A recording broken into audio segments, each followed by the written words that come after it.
દક્ષિણ ગુજરાતની આશ્રમ શાળાઓમાં ભ્રષ્ટાચાર થતો હોવાનો ગંભીર આક્ષેપ વિદ્યાર્થી નેતા યુવરાજસિંહ જાડેજાએ લગાવ્યો। શાળા વિકાસના નામે શિક્ષકો પાસેથી વાર્ષિક 50,000 ઉઘરાવવામાં આવતા હોવાનો યુવરાજસિંહે આક્ષેપ લગાવ્યો છે। વલસાડમાં શિક્ષકો પાસેથી આશ્રમ શાળાના સંચાલક વસંત પટેલ નાણાં ઉઘરાવતા હોવાનો આક્ષેપ છે અને આ આક્ષેપ શિક્ષકોએ પણ લગાવ્યો છે। શિક્ષકો પાસે રાજીનામું પણ આશ્રમ શાળાના સંચાલક વસંત પટેલે માંગ્યું હોવાની વાતો છે અને રાજીનામું ન આપવું હોય તો નાણાંની માંગણી કરી હોવાનો શિક્ષકોએ ગંભીર આક્ષેપ લગાવ્યો છે।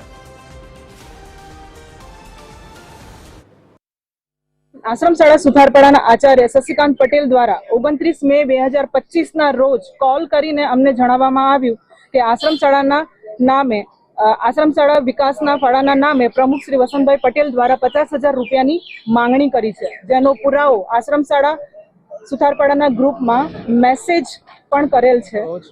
आ प्रमुख वसंतभाई पटेल द्वारा जे रूपियानी मांगणी करवामां आवे छे एना त्रासथी मैं मारी 2 वर्षनी सर्विस जवा दई जे गुजरात सरकारनी जिल्ला पंचायतनी भरती हती एमां आश्रम शाळामांथी राजीनामुं आपीने हूँ त्यां गयो छुं। तो आ राजीनामुं आपवा माटे अने मंजूर कराववा माटे ए लोकोए मारी पासे 3 पगार चूकववानी मांगणी करी हती। त्यारबाद 3 पगार न चूकवो तो 50,000 रूपिया शाळा विकास फाळाना नामे पण आपो एवी पण मांगणी करी हती। जे आरोप लगाव्यो छे तद्दन पाया वगरनो छे।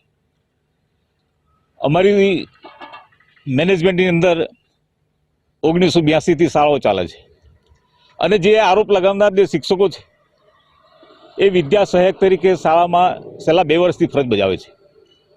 પૈસા બાબતની જો માંગણીનો પ્રશ્ન હોય તો 2 વર્ષ આજ દિવસ સુધી ક્યાં ગયા હતા? એટલે પ્રશ્ન એ બાબતનો છે કે પૈસા માંગણી કે કોઈ પણ બાબતની આજ સુધી 1 પણ રૂપિયા એ લોકો પાસે કે પરેશાન કરવામાં આવ્યા નથી આ લોકોને।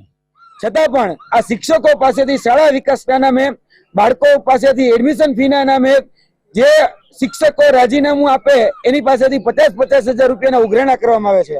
આ બાબતની જાણ આદિજાતિ કમિશનર કચેરીએ પણ કરવામાં આવેલી છે।